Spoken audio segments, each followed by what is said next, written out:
When I was 12 to 14, I was raped and sexually abused by 6 people. I was abused as a child from the age of 10 to 14. Susie and Emma are survivors of sexual abuse, and both say they've also had to deal with a flawed Scottish justice system. About 15 months after the investigation began, I got a phone call from my sexual offences liaison officer who said, "I'm afraid that's the end of the line. There's not enough evidence." Although they found evidence in my case, the evidence that they found didn't meet the very specific requirements of corroboration. Their cases didn't make it to court because of corroboration, which is considered a cornerstone of Scots law. It demands charges must be backed up before the case can even proceed to trial, with 2 pieces of different and independent evidence required for every essential element of a charge.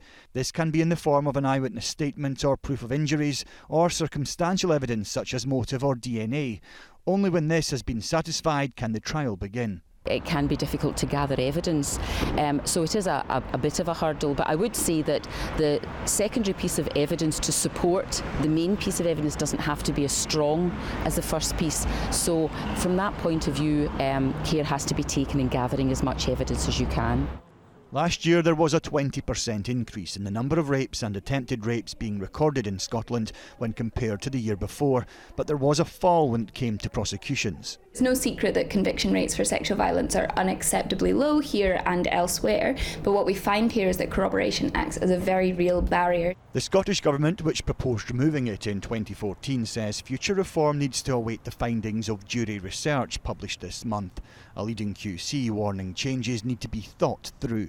I think corroboration is one of the safeguards in Scottish criminal procedure, and before we were to consider getting rid of it, we would have to think very carefully about what safeguards might replace it. Emma and Susie have now turned into campaigners to highlight what is unique only to Scotland but has had the same outcome for them and many more. Alan Jenkins, 5 News.